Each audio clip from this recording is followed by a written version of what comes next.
You know what separates a car that dies at 100,000 miles from one that cruises past 300,000? It's not the brand you bought. It's what you do after you drive it off the lot.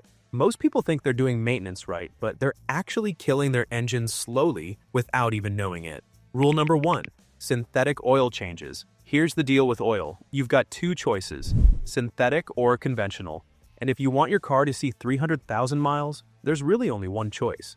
Synthetic oil isn't just marketing hype. According to extensive research, synthetic oils maintain their protective properties at extreme temperatures far better than conventional oils. And that matters more than you think. When your engine runs, it creates massive heat. And here's the thing about heat, conventional oil breaks down under that heat, it oxidizes and turns into sludge. But synthetic oil, it keeps its thickness, it keeps protecting. While conventional oil is busy turning into brown gunk in your engine, synthetic is still doing its job like it's day one. Think about what actually happens inside your engine. Thousands of controlled explosions per minute, metal parts moving at incredible speeds and temperatures that can exceed 400 degrees Fahrenheit. Your oil is the only thing preventing metal-on-metal contact. When conventional oil breaks down, it loses viscosity. Thin oil means less protection, and less protection means wear. Wear means your engine's lifespan just got cut in half. But here's where everyone messes up. They think synthetic means they can stretch those oil changes to 10,000 or 15,000 miles, because that's what the manual says. Wrong.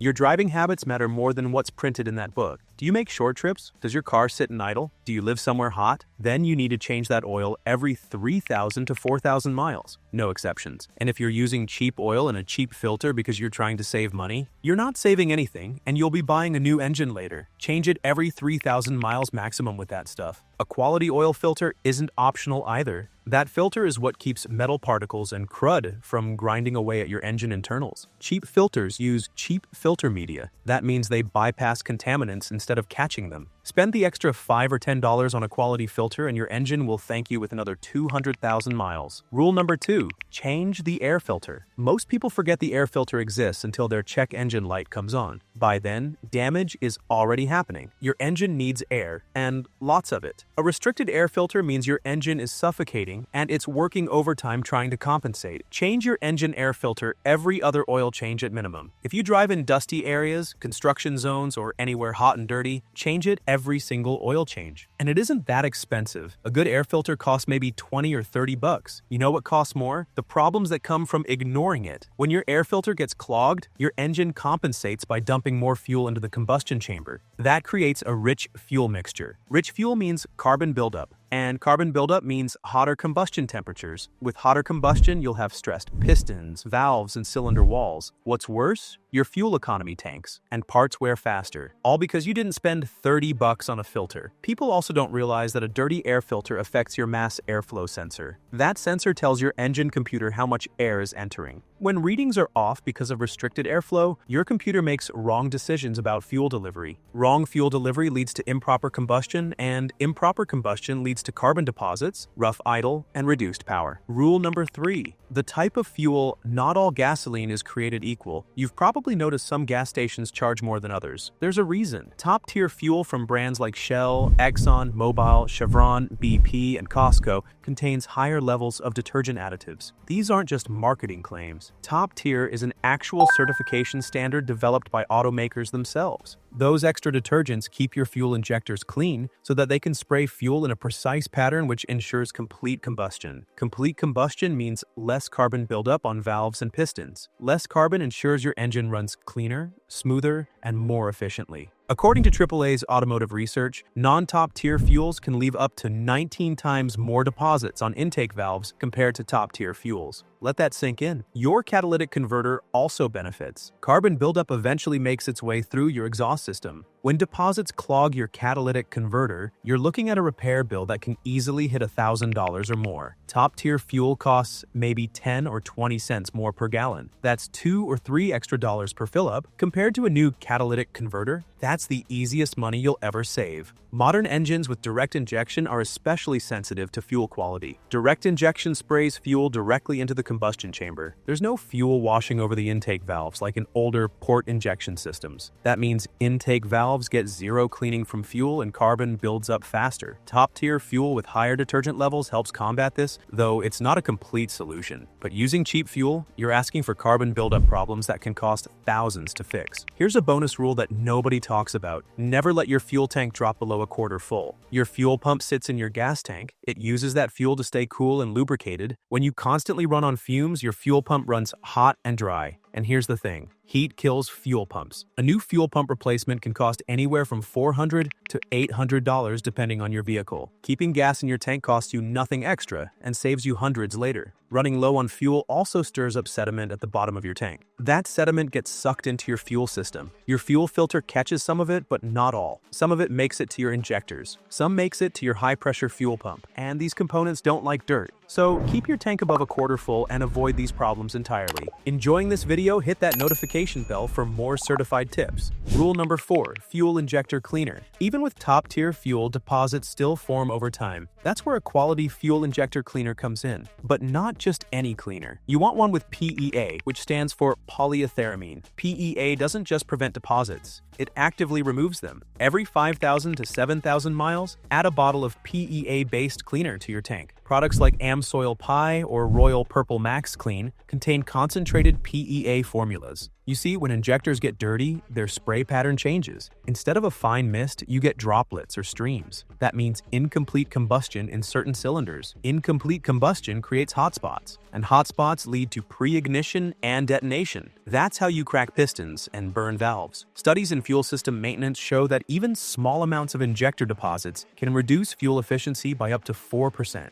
Multiply that across years of driving, and you're talking about significant money wasted on extra fuel. Clean injectors restore that efficiency. They also help your engine run smoother because all cylinders are firing evenly. By the time you notice rough idle or hesitation, deposits have already been building for thousands of miles. Prevention costs $15 a bottle. Cleaning severely clogged injectors at a shop? That's $200 to $400. Rule number 5, transmission fluid changes. Here's a controversial truth. That lifetime transmission fluid your manual mentions? It's not really the vehicle's lifetime. What they mean is the lifetime of the warranty period, not the lifetime you want your car to last. Transmission repairs are expensive. We're talking $2,000 to $4,000 for a rebuild, sometimes more. Fresh transmission fluid prevents that nightmare. For normal driving, change your transmission fluid every 50,000 to 60,000 miles. If you do heavy city driving, towing, lots of short trips, or use your car for delivery or rideshare work, cut that in half. Every 30,000 to 40,000 miles, old transmission fluid turns dark and starts to smell burnt. At that point, varnish is building up inside. Clutch packs are getting glazed and metal particles are circulating. Once your transmission starts slipping, the damage is already done. Changing the fluid then might even make it worse because fresh fluid with detergents can dislodge chunks of buildup that block passages. The key is changing fluid before problems appear. Fresh fluid keeps everything lubricated. It maintains hydraulic pressure and prevents overheating. Your transmission has dozens of moving parts, all depending on that fluid. According to transmission specialists, regular fluid changes can double or triple the life of an automatic transmission. That's the difference between replacing a transmission at 120,000 miles versus driving past 300,000 with the original. Modern transmissions are incredibly complex. 8, 9, even 10-speed automatics are common now. More gears mean more clutch packs, more solenoids, more hydraulic circuits, and the more reason for clean transmission fluid. Rule number 6, coolant changes. Your cooling system does more than prevent overheating. It manages your engine's operating temperature precisely. Modern engines run hot. That puts huge stress on coolant. Over time, the additives in coolant that prevent corrosion and maintain pH balance break down. Change your coolant every 3 to 5 years regardless of mileage claims. Some manufacturers say 100,000 miles or even lifetime. Ignore that.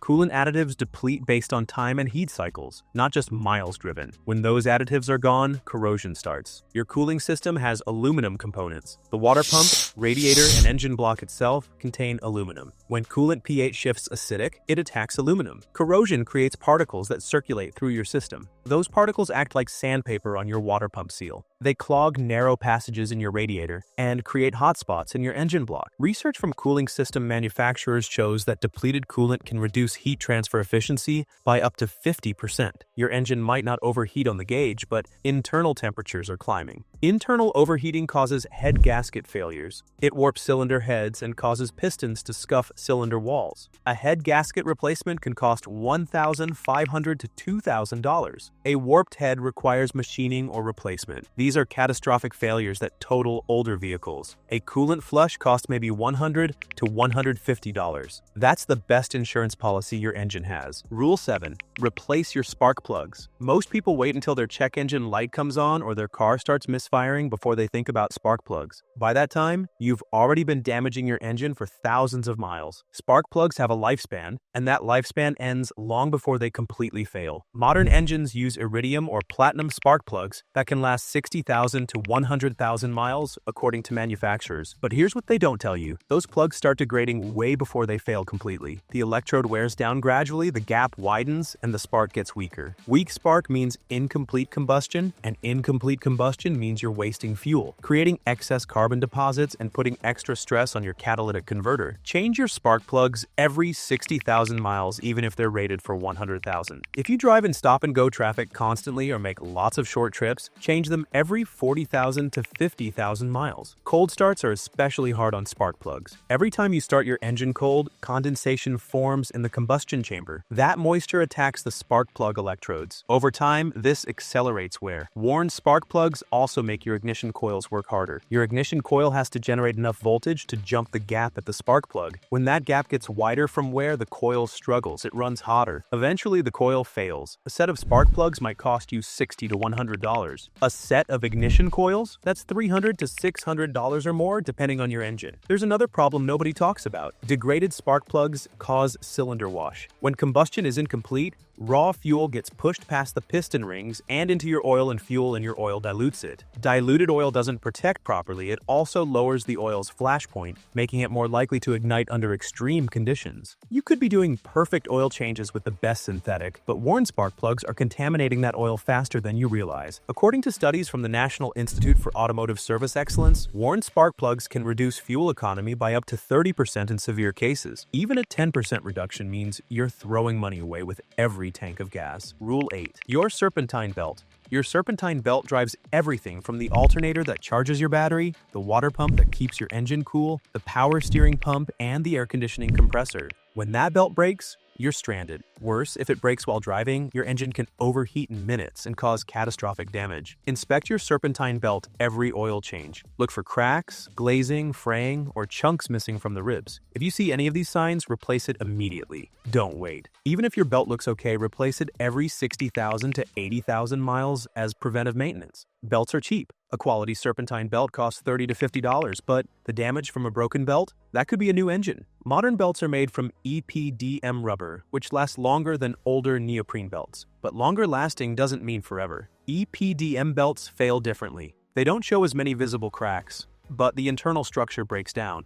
The belt can look fine on the outside and suddenly snap without warning. That's why mileage-based replacement is critical even if the belt looks good. Pay attention to your belt tensioner too. The tensioner keeps proper pressure on the belt. A worn tensioner allows the belt to slip. Slipping creates heat. Heat accelerates belt degradation. It also means your accessories aren't running at full efficiency. Your alternator might not be charging properly. Your water pump might not be circulating coolant effectively. Replace the tensioner when you replace the belt. They wear out together, and replacing both at once saves you labor costs. Listen for squealing noises from your engine bay. That's often your belt slipping on the pulleys. Some people spray belt dressing on it to stop the noise. That's a temporary fix that masks the real problem. Belt dressing actually attracts dirt and dust, which acts like sandpaper on the belt and pulleys. If your belt is squealing, figure out why. It could be a worn tensioner, misaligned pulleys, or a worn belt. Fix the root cause, don't mask the symptom. Rule 9. Brake fluid. Flushes. Brake fluid is hygroscopic. That means it absorbs moisture from the air. Over time, water content in your brake fluid increases. Water lowers the boiling point of brake fluid dramatically, and your brakes create enormous heat. When you're coming down a mountain or making repeated hard stops, that heat transfers to the brake fluid. If the fluid boils, you get vapor in your brake lines. Vapor compresses. That means when you press the brake pedal, you're compressing vapor instead of applying pressure to your brakes. Your pedal goes to the floor and you don't stop. So flush your brake fluid every 2 to 3 years regardless of mileage. This isn't about how much you drive, it's about how long the fluid has been exposed to air and absorbing moisture. Even if your car sits in a garage, brake fluid is slowly absorbing moisture through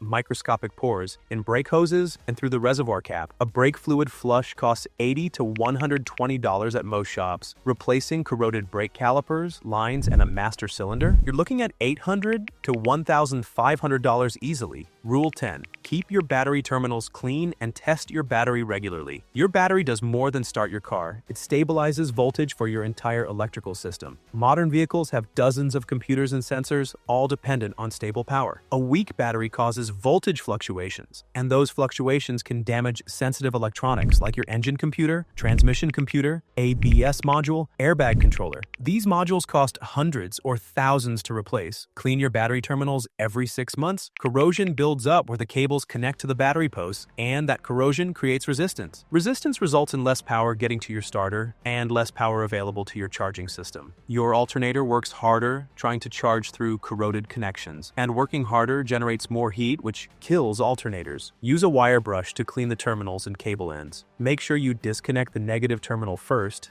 then the positive. When reconnecting, do positive first, then negative.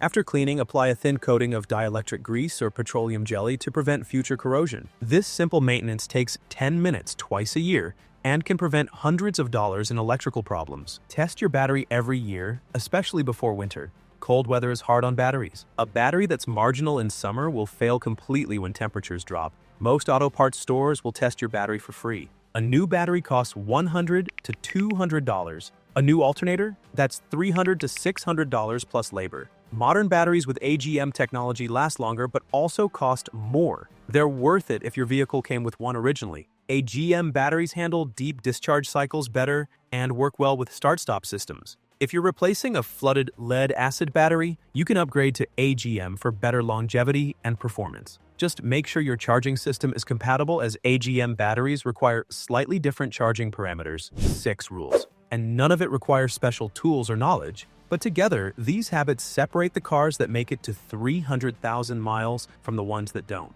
So which type of car owner are you going to be? Let us know of any additional tips in the comments section.